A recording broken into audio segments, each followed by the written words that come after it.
Buenos días. El tema sería en relación con las reacciones febriles. Muy discutidas las reacciones febriles, desde que Vidal, el siglo antepasado, las puso en boga para tratar de detectar enfermedades infecciosas febriles que fueran de apoyo diagnóstico para el médico. Han estado siempre las reacciones febriles muy cuestionadas, toda vez que hay pues variantes que deben ser revisadas, variantes de sus resultados, para que sean un verdadero apoyo para el médico. Las reacciones febriles estudian o titulan, cuantifican la cantidad de anticuerpos que el organismo produce en contra de ciertas bacterias. Dichos anticuerpos van dirigidos hacia algunos antígenos para bacterias muy bien señaladas. Los estudios de las reacciones febriles estudian los antígenos que tiene la Salmonella typhi en particular, y son los dos primeros renglones que nos reporta el laboratorio: las reacciones para TIFI-O y para TIFI-H. También titula anticuerpos que van contra antígenos de la Salmonella paratyphi. Y ahí hay dos también antígenos, para TIFI-A y para TIFI-B. En realidad sabemos que hay como unas 3.000 variedades, 0 variedades de salmonelas, muchas de las cuales no son patógenas para el ser humano. Podríamos decir que las que realmente nos enferman no son más de 7 serotipos. Salmonella typhi es la causante de la fiebre tifoidea y es la que más nos atrae, más nos interesa para propósito de ayudarnos en el diagnóstico. Los títulos de las reacciones febriles para salmonelas no está cuantificando la presencia de la bacteria, no está cuantificando los antígenos propiamente dichos. Lo que está detectando en los estudios de sangre, en los estudios serológicos, es la presencia de anticuerpos contra esos antígenos. Pero resulta que hay muchas enterobacterias que comparten los antígenos de la salmonela, que tienen reacciones cruzadas con los antígenos, por ejemplo, el antígeno flagelar, que es el antígeno H, el antígeno somático de la Salmonella typhi, es el antígeno O. Estos antígenos, o un antígeno muy parecido y permite que haya una reacción cruzada con los estudios serológicos, es muchas enterobacterias. Es la presencia de estos en muchas enterobacterias.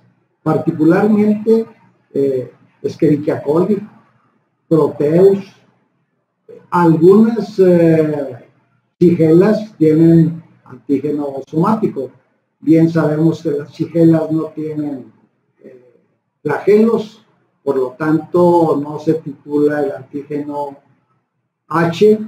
Sin embargo, otras bacterias como por ejemplo Enterobacter, Klebsiellas, pudieran hacer reacción cruzada, si bien es cierto que no para los dos, no para el antígeno O o para el antígeno H, de todos modos algunas nos dan reacciones cruzadas. ¿Qué es lo que yo quiero dar a explicar con esto?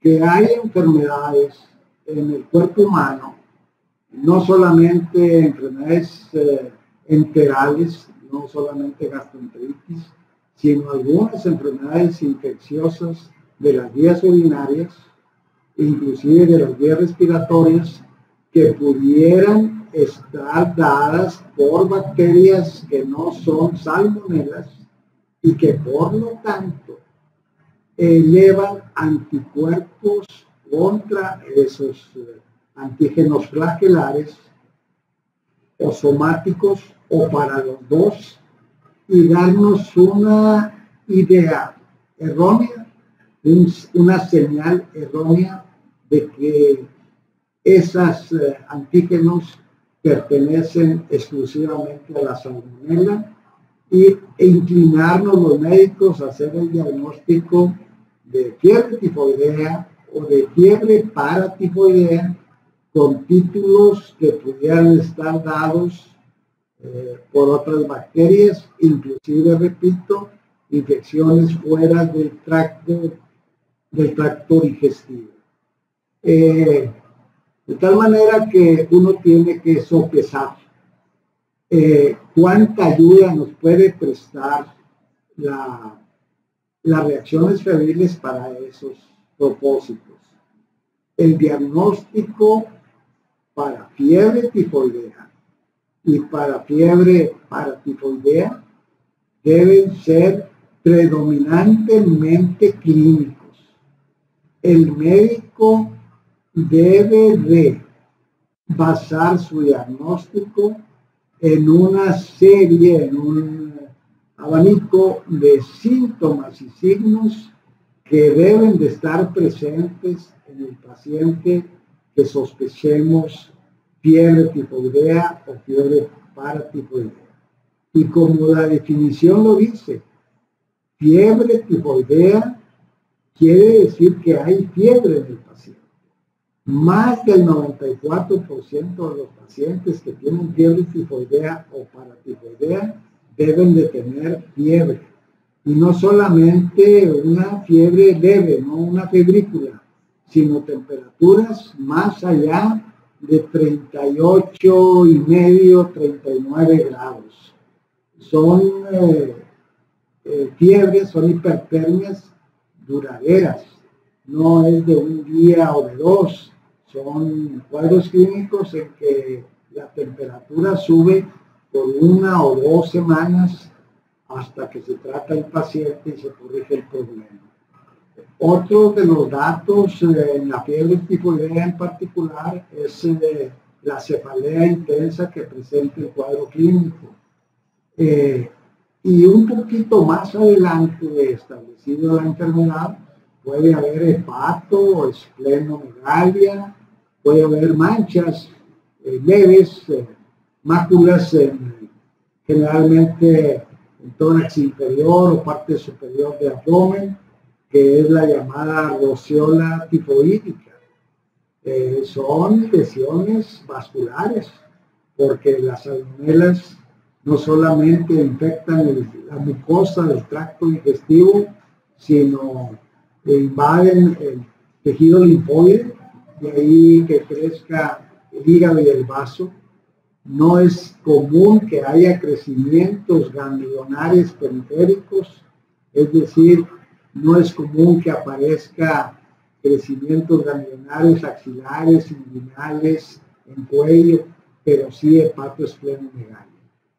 Pues bien, también ataca el endotelio vascular, y de ahí que esa vasculitis se manifieste por la llamada roceola tifoidea, que es un dato clínico fugaz. Generalmente no dura más allá de 12, 16 horas, pero habría que buscarla. También aparece lo que se ha llamado la bradicardia relativa, es decir, pacientes con fiebre alta, arriba del 39,5, 40 acaso, deberían de tener, por ese mismo hecho, taquicardia. Sin embargo, hay un ataque tóxico de las toxinas que produce la salmonela en el miocardio y lo hace latir, si no lentamente, cuando menos no acelerarse por la fiebre. También hay episodios en ocasiones al principio del cuadro clínico de estreñimiento y más adelante puede haber diarrea, inclusive diarrea con moco y con sangre, que es desprendimiento, es un despeñe de la mucosa que cubre al intestino, particularmente a ilion terminal. Y ahí es donde también puede haber no solamente las ulceraciones que provoca el despeñe de la mucosa, sino haber perforaciones. Las perforaciones intestinales se suceden pues un poquito más adelante establecido el cuadro clínico, alrededor de la segunda o tercera semana de difusión. Bien, eso es lo que tiene que hacer el clínico, el médico, guiarse por los datos clínicos que el paciente tiene. Datos muy francos, repito, como fiebre, dolor de cabeza, dolores musculares y articulares, dolor abdominal, y ver los signos clínicos como esa bradicardia relativa que ahorita mencioné. Desgraciadamente este dato clínico es de sensibilidad muy baja, es decir, se presenta en solamente un 20-22% de los pacientes y tampoco es muy específico. Hay otras enfermedades infecciosas que me pueden dar bradicardia relativa. De tal manera que el cuadro clínico no lo establezcamos, más bien el diagnóstico clínico no lo establezcamos solamente con las reacciones febriles que sirven de apoyo, porque las reacciones febriles por sí solas son muy engañosas. Si el paciente no tiene los datos clínicos que ahorita mencioné, probablemente lo que nos está presentando el paciente en su reporte laboratorial sean reacciones que pudieran estar siendo positivas por otras enfermedades que no son precisamente fiebre tifoidea o paratifoidea.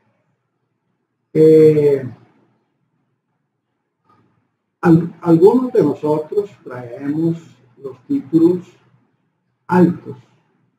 En general, la población saltillense, aquí en Coahuila en general, los títulos que encontramos a veces son relativamente altos en una población que no está teniendo en ese momento infección de fiebre tifoidea o paratifoidea. No es raro que encontremos en los resultados de laboratorio de nuestros pacientes títulos de anticuerpos 1 a 40, 1 a 80 o inclusive 1 a 160. Creo que dado que nosotros casi constantemente, cotidianamente, estamos en contacto con las bacterias, con las enterobacterias que ahorita mencioné, pues no es raro de que los anticuerpos se eleven en nosotros sin que necesariamente sea fiebre tifoidea o fiebre paratifoidea. De tal manera que habría que pensar que esos recuerdos, llamados recuerdos inmunológicos, que persisten en nuestros plasmas, en nuestro suero, no viene siendo más que la presencia de los anticuerpos que producen nuestras células inmunológicas, particularmente linfocitos B o plasmocitos, células plasmáticas, que constantemente están aventando a la circulación pequeñas cantidades de anticuerpos con el propósito de tenernos protegidos de pues, la gran cantidad de bacterias que a veces comemos por andar ingiriendo alimentos callejeros, mal preparados higiénicamente, y eso hace que constantemente estemos alertando a nuestro sistema inmune para que los anticuerpos estén presentes en títulos bajos, 1 a 40, 1 a 80, 1 a 160. Es más, si yo no tengo un cuadro clínico establecido, si no hay fiebre, no hay cefalea, no hay falta de apetito, no hay dolores musculares, no hay síntomas digestivos, y el paciente me trae títulos en el laboratorio de 1 a 320, pues yo dudaría que tuviera fiebre tifoidea.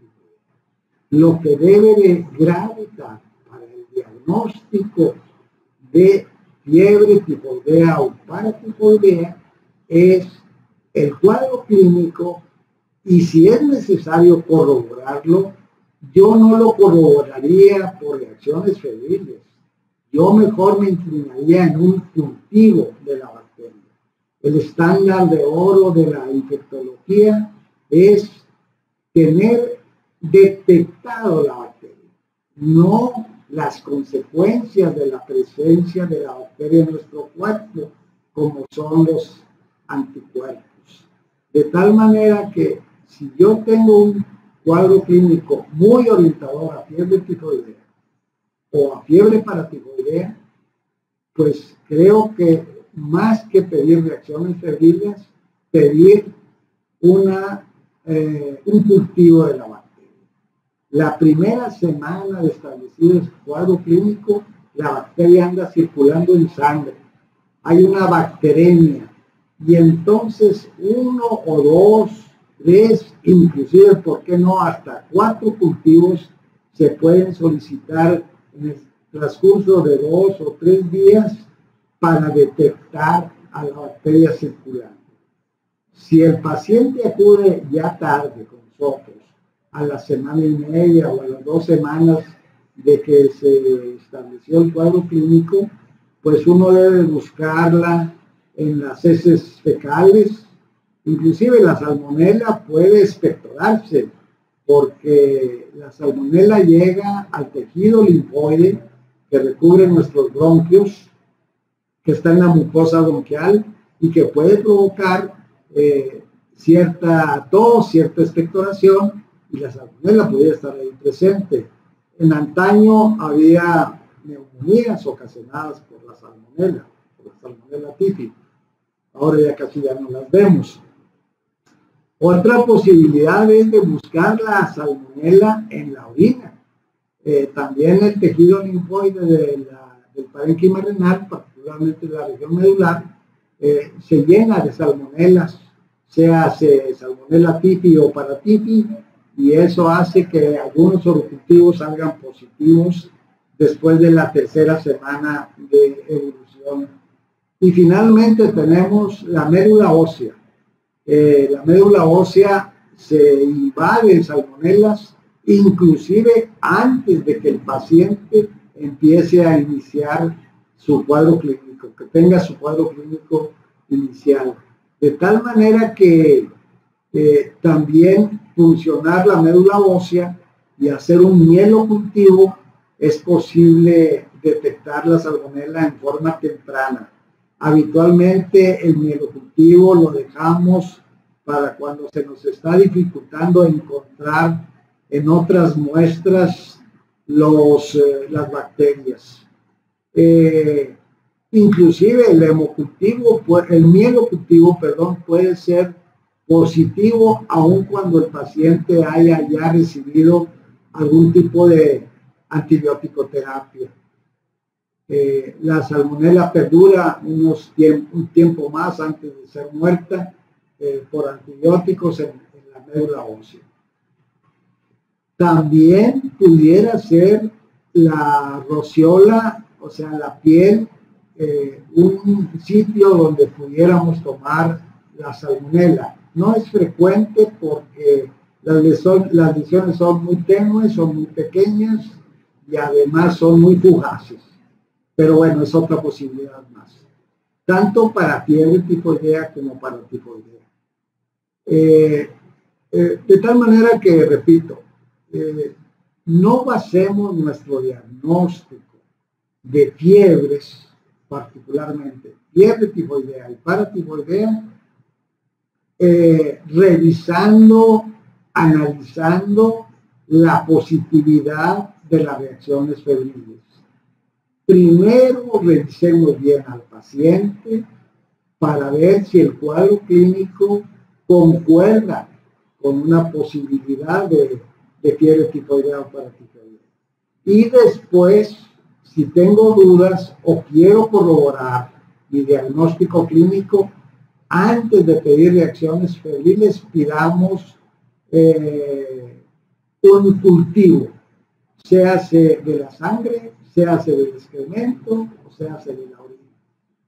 Y creo que con estos datos ya precisados, pues podríamos iniciar el tratamiento con un antibiótico, que entre paréntesis la ciprofloxacina para los adultos sigue siendo el antibiótico de primera elección.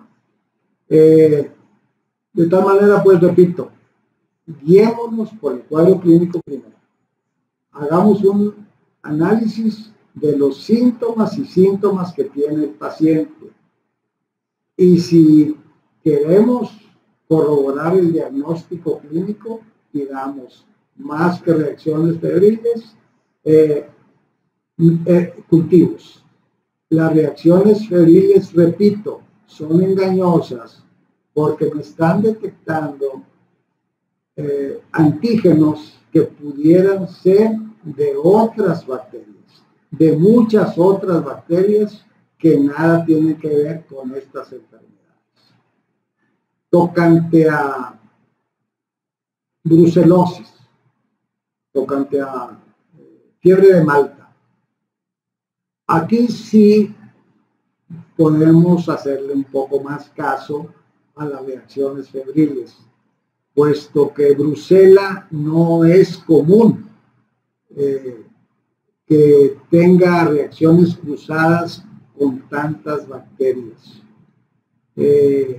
Brucela no tiene flagelos, es un coco, tiene antígeno somático y pudiera ayudarnos a hacer el diagnóstico, la reacción llamada de SAT, que es una reacción serológica, una prueba de aglutinación, como también lo son para la fiebre de Malta, para la fiebre tifoidea o paratifoidea.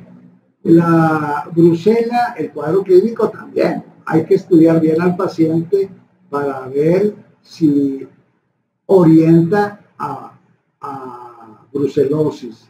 Generalmente son pacientes en nuestro medio que comen productos lácteos mal pasteurizados, particularmente quesos de cabra. En nuestra región, por acá en el sureste, bueno, casi en todo Coahuila, hay ganado caprino.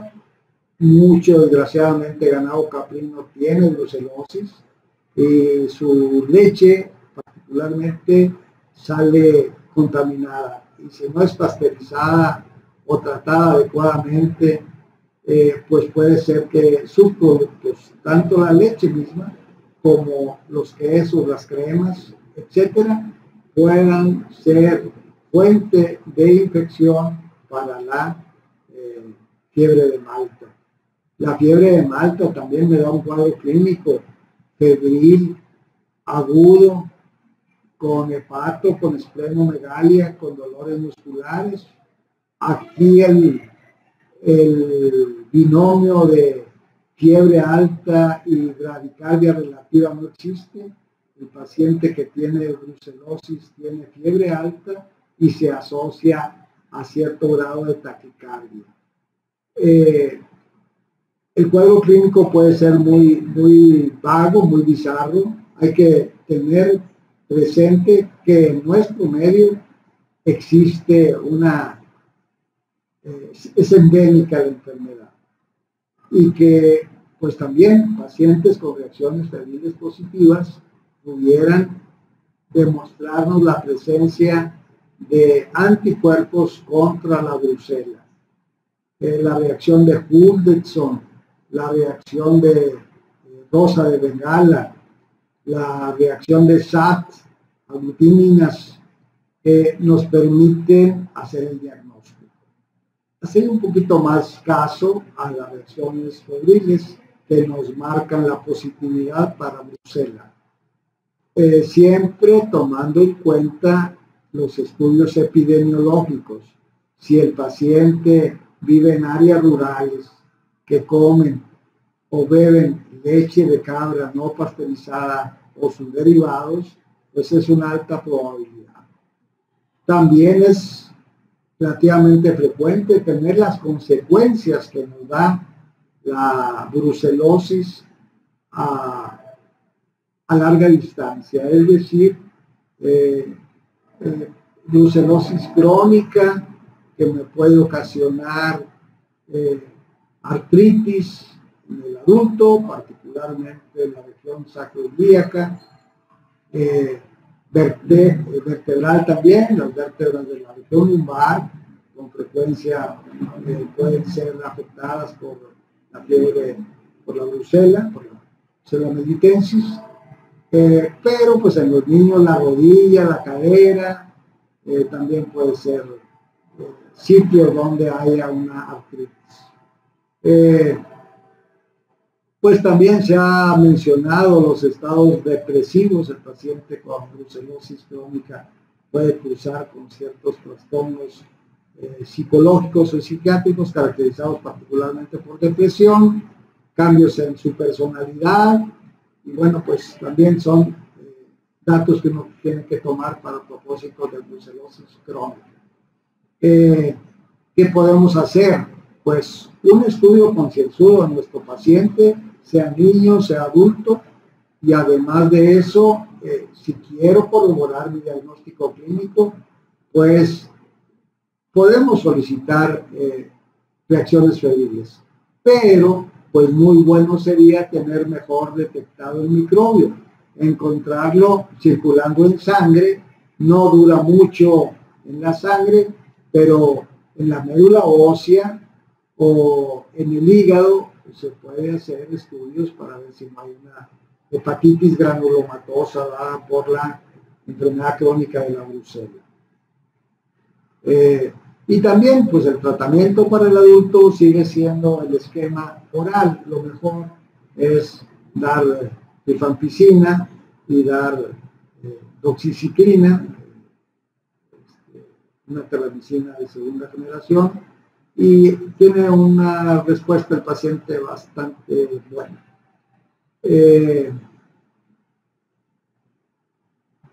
Por ahí aparece otro reactivo más, el Proteus OX19. ¿Qué es el antígeno? ¿O qué es el título del Proteus OX19? Como su nombre indica, es una bacteria, es Proteus. No es Proteus mirabilis ni Proteus vulgaris, que son las que nos enferman las vías urinarias o algunos otros territorios raros. Es un Proteus detectado precisamente para que nos sirva sus antígenos de estudio. Es la cepa llamada OX19, no patógena para el ser humano. Per se, la Proteus OX19 no enferma al ser humano. Las únicas que pudieran enfermarnos es mirabilis o vulgaris. Bueno, ¿por qué saco a colación el asunto de Proteus OX19? Porque también me da reacciones cruzadas con salmonelas, con Escherichia, con Enterobacter, etcétera, etcétera. Y puede ser que me dé títulos altos sin que necesariamente el paciente tenga fiebre tifoidea o fiebre paratifoidea, inclusive remotamente fiebre de Malta, pero hemos estado muy al tanto de títulos altos de Proteus OX19, porque recuerden que hace reacción cruzada con Rickettsia rickettsii, que es la que tienen las garrapatas de nuestros perros, no solamente en las rancherías, sino en la ciudad, en los cinturones de miseria que circulan a Saltillo, y no solamente allá, sino en lugares más céntricos en Saltillo, casas de más o menos un estrato social y económico alto, también pueden tener perros con garrapatas, y nuestras garrapatas artilleras están infectadas por Rickettsia. La Rickettsia nace ya infectada. No necesita ir a chupar sangre de un perro para infectarse, ¿no? Ella lo adquiere la Rickettsia de su mamá, es decir, de la garrapata madre que dio origen a las garrapatitas, que pueden ser hasta 200 por parto. Y entonces, pues es un poco difícil el control endémico de la enfermedad. Sin embargo, repito, Proteus OX19 tiene que pensarse en la reacción cruzada con Rickettsia rickettsii, y que pudiera hacernos sospechar ricketsiosis o rickettsiasis. Sin embargo, debe de corroborarse con estudios más específicos de serología. Aún así, todos sabemos que no debemos dejar pasar, evolucionar el cuadro clínico de una probable ricketsia. Si el paciente tiene posibilidades de estar en contacto con garrapatas y que haya sido mordido, pues hay que iniciar el tratamiento, aún a sabiendas que no tenemos con certeza el diagnóstico. Y el tratamiento sigue siendo la doxiciclina también, y se ha dado en mujeres inclusive embarazadas, en niños pequeños y obviamente en adultos. No importa el relativo daño que pudiera ocasionar en la mujer embarazada o en el niño, puesto que con el tratamiento salvamos la vida de esas personas.